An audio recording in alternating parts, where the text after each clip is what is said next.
Woi woi woi, selamat datang di channel paling mantap yang bahas hal-hal unik dan bikin ngakak. Gimana kabarnya Sobat Kepo? Udah siap dibuat geleng-geleng kepala sambil nyeruput kopi? Di video kali ini kita akan bahas tentang seorang pemuda asal Indonesia yang katanya punya ilmu pelet level dewa. Bukan cuman bikin cewek kampung sebelah meleleh, tapi bule-bule dari Eropa sampai Amerika juga bisa klepek-klepek nggak karuan.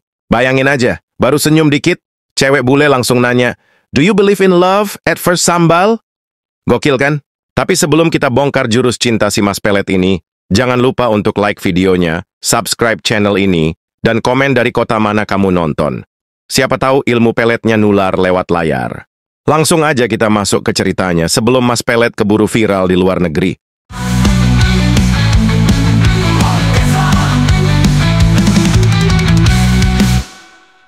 Namanya Junaedi, tapi di kampungnya dia lebih dikenal dengan nama panggilan Jun. Umurnya 28 tahun, asalnya dari sebuah desa kecil yang adem dan damai di Jawa Barat. Desa di mana ayam berkokoknya masih sopan dan sinyal HP kadang datang kadang tidak, seperti mantan yang PHP. Jun ini bukan orang kaya. Latar belakang keluarganya sederhana, tapi hidupnya tenang. Ia tinggal bersama ibu dan kakeknya yang usianya sudah sepuh, tapi masih kuat nanjak bukit dan narik urat kalau marah. Kakek Jun bukan sembarang orang tua. Beliau terkenal di desa sebagai dukun sakti 1000 jurus. Meskipun kalau ditanya apa aja jurusnya, nggak ada yang berani minta demonya. Kakek ini punya banyak pengikut, kebanyakan ibu-ibu arisan yang pengen suaminya nurut. Tapi dari semua cucunya, Jun adalah cucu kesayangan sang kakek. Katanya sih, karena waktu kecil Jun pernah nyelamatin kucing kakek dari got. Kakeknya langsung bilang, ini anak bakal jadi orang besar, atau minimal punya aura magnet cewek. Suatu hari, dunia Jun berubah. Ia mendapat tawaran kerja di Amerika. Serius, Amerika! Negara tempat burger lebih gampang ditemukan daripada tempe goreng, dan bule-bule cantik berjalan bebas di jalanan macam figuran film Hollywood. Jun yang biasa hidup dengan nasi, sayur asem, dan gorengan 500-an mendadak harus siap bertemu dunia baru. Pas hari keberangkatan, semua keluarga mengantar Jun ke bandara. Tapi yang paling semangat justru kakeknya. Bukan karena bangga cucunya bakal kerja di luar negeri, tapi karena dia punya misi terselubung. Di parkiran bandara, sambil nunggu pesawat yang masih delay, kakek Jun manggil Jun ke pinggir mobil. Dengan gaya penuh misteri, mirip-mirip film silat zaman dulu, si kakek mengeluarkan kalung aneh dari kain lusuh. Kalung itu punya liontin kecil yang baunya, campuran antara kayu manis basi dan dupa 7 malam. Jun, kata sang kakek sambil menatap tajam. Ini bukan kalung biasa. Ini jimat pemikat wanita. Jun benggong. Hah? Jimat apaan, ke? Pokoknya kalau ada wanita nyium bau dari kalung ini, hatinya langsung dag-dig-dog kayak nonton sinetron, ujar kakek sambil menyelipkan kalung itu ke leher Jun. Tapi ingat, jangan buat main-main, gunakan dengan bijak. Dan kakek mendekatkan mulutnya ke telinga Jun, lalu berbisik, pulanglah dengan membawa istri bule, hehehe. Jun cuma bisa senyum kaku, antara percaya dan pengen ketawa. Tapi karena ini permintaan terakhir sebelum terbang ke negeri Paman Sam, ya sudahlah. Kalung itu dia bawa. Toh siapa tahu bisa jadi kenang-kenangan dari kakek.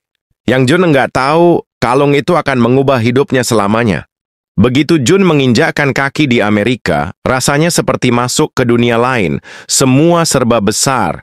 Gedungnya tinggi-tinggi, makanannya porsi jumbo, dan orang-orangnya. Jangan ditanya, tinggi-tinggi kayak tiang gawang. Cewek-ceweknya cantik-cantik. Rambut pirang, kulit putih bersih, dan pakaiannya kadang bikin Jun salah fokus. Padahal cuaca dingin, Jun mulai bekerja di sebuah restoran Indonesia di kota besar. Restoran itu cukup laris karena banyak orang asing penasaran sama masakan Nusantara. Tapi, bukan rendang atau sate yang bikin heboh. Yang bikin gempar adalah Jun. Hari pertama kerja, Jun pakai kalung pemberian kakeknya. Kalung itu dia pakai diam-diam, tersembunyi di balik kaos. Jun pikir, ya sudahlah, daripada ditinggal di rumah kontrakan, mending dipakai saja sebagai bentuk menghargai pemberian kakek. Lagi pula, siapa juga yang bakal mencium baunya? Ternyata, banyak. Salah satu pelanggan cewek datang. Begitu masuk restoran, langkahnya langsung terhenti. Hidungnya mulai mengendus-endus, seperti orang mencium aroma roti baru matang. Dia pelan-pelan mendekat ke arah Jun yang sedang membersihkan meja. Ini bau apa ya? Katanya, sambil matanya menatap Jun penuh rasa penasaran. Jun gugup. Itu, bau rendang mungkin, Mbak? Jawabnya sambil cengengesan. Tapi si cewek malah makin dekat. Bukan, ini beda. Ini kayak bau yang bikin hati hangat. Jun bengong. Dalam hati dia bilang, waduh, jangan-jangan ini kerjaan kalung. Setelah kejadian itu, satu persatu cewek-cewek bule lain datang. Awalnya mereka cuma pesan makanan. Tapi lama-lama, banyak yang datang hanya untuk ngobrol sama Jun. Ada yang rela antre, padahal restoran masih kosong. Ada juga yang bawa hadiah kecil, mulai dari bunga sampai gelang rajutan. Teman-teman kerjanya mulai heran. Jun, lu mandi air apa sih? Kok cewek-cewek bule semua nempel sama lu? Jun cuma senyum sambil bilang, mandi air sumur dicampur doa kakek. Bahkan ada satu kejadian konyol. Seorang pelanggan perempuan sampai bela-belain ngelamar Jun. Serius, baru kenal 2 hari langsung bilang, aku mau tinggal di Indonesia asal sama kamu. Jun mulai gelisah. Ini bukan cinta biasa. Ini cinta yang terlalu cepat, terlalu aneh, dan terlalu harum. Setiap kali dia pakai kalung itu, cewek-cewek bule langsung berubah jadi romantis mendadak. Tapi kalau kalungnya dilepas, dia kembali jadi Jun yang biasa. Tidak ada yang lirik, tidak ada yang ngajak ngobrol, apalagi ngelamar. Jun pun mulai curiga. Jangan-jangan jimat pemberian kakeknya benar-benar punya kekuatan gaib. Ini bukan kalung sembarangan. Ini kalung cinta tapi versi ajaib. Dan sejak saat itu Jun mulai bertanya-tanya, apa sebenarnya isi dari kalung itu? Dan apa syarat dan pantangannya? Karena yang namanya ilmu dari kakek dukun biasanya tidak gratisan. Setelah kejadian-kejadian aneh yang terus berulang, Jun mulai merasa ada yang nggak beres. Rasanya aneh saja, masa iya baru duduk 5 menit di ruang istirahat, tiba-tiba 3 cewek bule masuk cuma buat nanya jam buka restoran? Padahal jelas-jelas jadwal buka terpampang besar di depan pintu. Jun makin curiga. Kalung pemberian kakeknya itu bukan kalung biasa. Ada sesuatu yang memancar dari benda itu. Bukan cuma bau harum aneh yang keluar, tapi juga aura yang bikin cewek-cewek jadi kayak lupa diri. Akhirnya, di malam yang dingin dan sepi, Jun iseng membuka kalung itu. Ia menaruhnya di atas meja, menatap liontin kayu kecil yang sudah mulai usang. Di balik liontin itu, ada ukiran kecil yang sebelumnya belum ia perhatikan. Jun mencoba membaca, tapi tulisannya pakai huruf Jawa kuno yang cuma bisa dibaca sama, ya kakeknya. Karena makin penasaran, Jun iseng video call kakeknya dari Amerika. Kakek muncul di layar dengan gaya khasnya. Pakai sarung, duduk di tikar, dan latar belakang suara ayam berkokok meski sudah malam. Kek, Jun mau tanya soal kalung itu. Kakek langsung senyum. Oh, itu, sudah terasa khasiatnya ya? Jun garuk-garuk kepala. Terlalu terasa, Kek. Ini mah bukan kalung, ini mesin penarik jodoh. Cewek bule sampai nungguin Jun pulang kerja. Kakek tertawa sambil menyeruput kopi. Itu kalung warisan. Dulu kakek pakai waktu muda. Gara-gara itu, nenekmu langsung naksir di pasar. Padahal waktu itu kakek belum punya motor. Jun kaget. Loh, jadi nenek dulu ketarik karena kalung ini? Iya, tapi tenang, cinta mereka tetap awet kok. Cuman, ya kalung itu ada syaratnya. Nah, ini dia. Bagian yang paling ditakutkan, Jun. Apa syaratnya, Kek? Kakek mendadak serius. Kalung itu hanya boleh digunakan kalau kau serius mencari pasangan. Bukan buat main-main, apalagi buat pamer atau tebar pesona. Dan ada pantangannya. Pantangan apa, Kek? Selama memakai kalung itu, kau tidak boleh menyakiti hati perempuan. Tidak boleh mempermainkan perasaan. Sekali kau bikin satu perempuan menangis karena kau, maka kalung itu akan berbalik. Bukan membuat wanita cinta, tapi membuat mereka benci. Dan bukan cuma satu, semua. Jun langsung terdiam. Tiba-tiba teringat kejadian kemarin. Dia lupa membalas pesan salah satu pelanggan bule yang ngajak jalan. Lalu tadi siang, dia pura-pura tidak lihat salah satu cewek yang sudah 2 kali mengantre hanya untuk bisa duduk di dekat dapur. Kalau pantangan itu dilanggar, efeknya bagaimana, Kek? Kakek hanya menjawab sambil menatap tajam dari layar. Kalung itu tidak bisa dibuang. Kalau sudah membuat marah, dia tidak bisa dihapus begitu saja. Kau akan tahu rasanya saat semua wanita itu berubah dari cinta menjadi dendam. Jun langsung merinding. Makanannya yang tadi baru mau dimakan langsung kehilangan rasa. Ia mulai sadar, ini bukan sekadar alat bantu asmara. Ini ilmu pelet warisan, dan main-main dengan cinta bukanlah hal sepele. Setelah obrolan serius dengan kakeknya lewat video call malam itu, Jun mulai waspada. Ia sadar kalung itu bukan sekadar aksesoris spiritual, tapi senjata pemikat massal yang efeknya bisa bikin hati perempuan jungkir balik. Dan kalau disalahgunakan, bisa berbalik jadi petaka. Namun seperti kata pepatah, susah menolak godaan kalau sudah disorot dari semua arah. Jun awalnya berniat kalem, tidak pakai kalung setiap hari. Tapi godaan datang terus. Tiap kali Jun simpan kalung di laci, hidupnya kembali sepi. Bahkan yang biasanya ngajak ngobrol cuma minta sambal tambahan. Tapi giliran kalung itu dipakai, suasana restoran berubah jadi sinetron cinta. Ada pelanggan cewek yang rela datang 3 hari berturut-turut cuma buat bilang, "Kamu kayak tempe, sederhana tapi bikin kangen." Ada juga yang mulai ngasih kode-kode, seperti nulis nomor telepon di atas tisu, lalu bilang, "Kalau kamu butuh teman makan bakso, aku bisa belajar." Jun mulai merasa seperti artis, tapi tanpa kamera. Ia bahkan sempat diundang ke pesta ulang tahun salah satu pelanggan bule, padahal baru kenalan 2 hari sebelumnya. Di sana dia diperlakukan kayak tamu kehormatan. Semua cewek minta foto bareng, minta dia nyanyi, bahkan ada yang ngajak dansa pakai lagu dangdut versi remix. Teman-teman kerjanya makin heran. "Jun, lu ngapain sih? Sumpah, gue juga udah coba pakai parfum sama baju batik, tapi yang nempel malah kucing tetangga." Jun hanya bisa ketawa kecil sambil bilang, "Mungkin karena aku rajin cuci tangan." Tapi di balik semua tawa dan senyuman itu, Jun mulai merasa ada yang tidak beres. Cewek-cewek yang dulu datang santai, sekarang mulai rebutan. Ada yang cemburu karena Jun ngobrol terlalu lama dengan pelanggan lain. Ada yang nangis gara-gara merasa diabaikan. Bahkan ada yang terang-terangan marah di depan kasir karena Jun lupa menyapa. "Jun, kamu berubah. Dulu kamu manis, sekarang kamu hambar." Jun shock. Bukan cuma karena cewek itu marah, tapi karena kalimatnya mirip sinetron jam 5 sore. Semakin banyak yang jatuh hati, semakin sulit Jun mengontrol situasi. Kalung itu seperti magnet cinta yang tidak punya tombol off. Jun merasa seperti sedang duduk di atas bom waktu berbentuk hati, bisa meledak kapan saja. Dan yang paling bikin Jun was-was, dia sadar, satu saja hati yang ia sakiti, maka efek jimat itu bisa berubah jadi bencana. Jun pun mulai berpikir, haruskah dia berhenti memakai kalung itu? Tapi kalau dilepas, semua yang sudah ia bangun akan runtuh. Tapi kalau dipakai terus, ia bisa terjebak dalam lautan cinta palsu yang memabukkan. Jun berada di persimpangan jalan. Di satu sisi, ia digoda oleh perhatian dan kasih sayang. Di sisi lain, ia diingatkan oleh pesan kakek dan risiko dari ilmu pelet itu. Dan di saat Jun mulai ragu, tanda-tanda konflik besar pun mulai muncul. Hari-hari Jun yang dulu penuh tawa dan rayuan kini mulai berubah jadi penuh tekanan. Ia merasa seperti duduk di tengah-tengah reality show yang tidak pernah berhenti.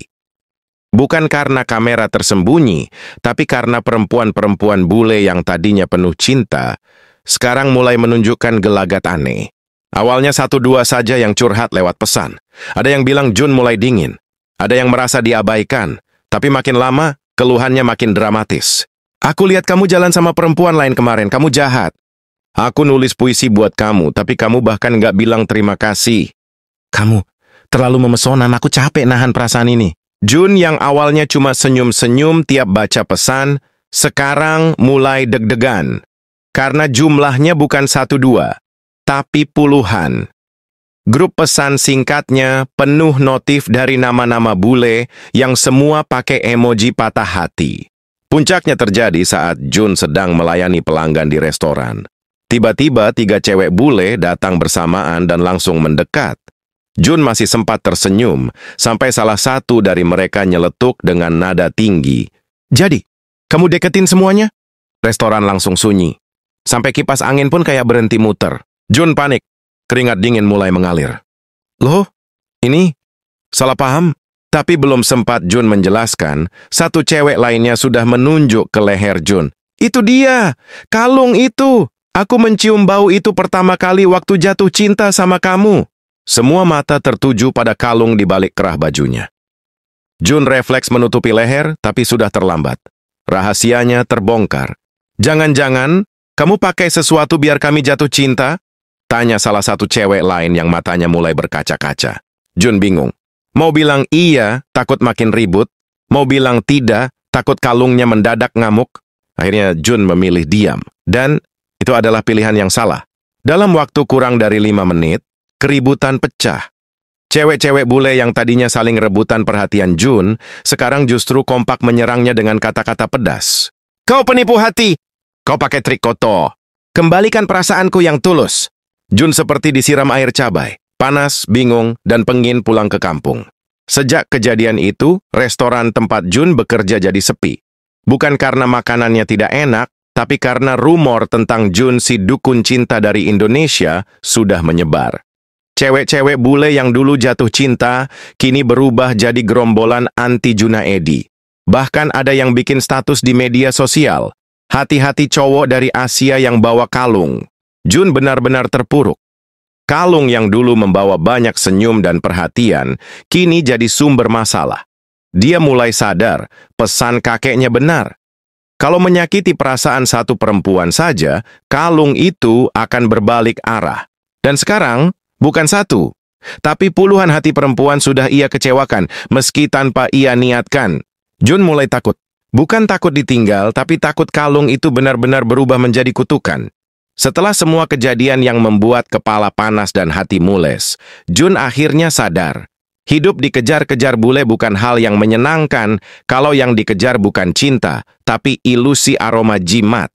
Ia duduk sendiri di kamar kontrakannya, menatap kalung warisan kakek yang sekarang tak lagi terlihat seperti pusaka, tapi seperti biang kerok dari semua kekacauan. Matanya sayu, rambut acak-acakan, mirip karakter utama sinetron yang baru putus cinta dan dikejar utang. Jun mengingat lagi semua pesan kakek. Gunakan dengan bijak, jangan sakiti hati perempuan. Pulanglah dengan membawa istri bule. Yang terakhir itu sih masih jadi cita-cita, tapi sekarang rasanya jauh. Akhirnya Jun mengambil keputusan besar. Ia melepas kalung itu, lalu membungkusnya dengan kain dan menyimpannya di kotak kayu. Bukan dibuang, karena Jun tahu ini bukan barang biasa. Tapi disimpan sebagai bentuk tanggung jawab dan pelajaran. Beberapa minggu berlalu, hidup Jun kembali biasa. Tak ada lagi yang nungguin dia pulang kerja. Tak ada lagi yang ngajak foto bareng. Akun media sosialnya kembali sepi. Like tinggal 2, itu pun dari sepupunya dan kakeknya. Tapi justru di saat itulah, sesuatu yang benar-benar tak terduga terjadi. Seorang perempuan datang ke restoran, bukan bule, tapi perempuan Indonesia yang lahir dan besar di Amerika. Namanya Rani. Ia datang karena rindu makanan kampung halaman. Jun menyapanya dengan ramah, tanpa maksud apa-apa, tanpa kalung, tanpa trik. Tapi mereka ngobrol nyambung, ketawa bareng, dan akhirnya mulai deket. Tanpa pelet, tanpa bau-bauan. Murni karena nyaman. Beberapa bulan kemudian, Jun pulang ke Indonesia. Ia menepati janji kepada kakeknya, membawa calon istri, meskipun bukan bule pirang, tapi tetap dari negeri seberang. Kakeknya hanya tertawa. Ya sudah, yang penting bukan jomblo lagi, katanya sambil menyeruput kopi. Dan sejak itu, Jun menyadari satu hal penting. Cinta sejati tidak bisa dipancing dengan jimat. Ia harus datang dari hati, dari ketulusan, dan dari kemampuan untuk menghargai orang lain. Oh, dan satu lagi. Kalung itu sekarang disimpan rapi. Katanya sih buat warisan. Tapi Jun sudah tulis catatan besar di dalam kotak.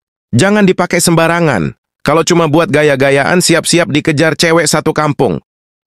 Itulah kisah Jun, pemuda sederhana dari Jawa Barat, yang hampir tenggelam dalam lautan cinta bule karena kalung sakti warisan kakek.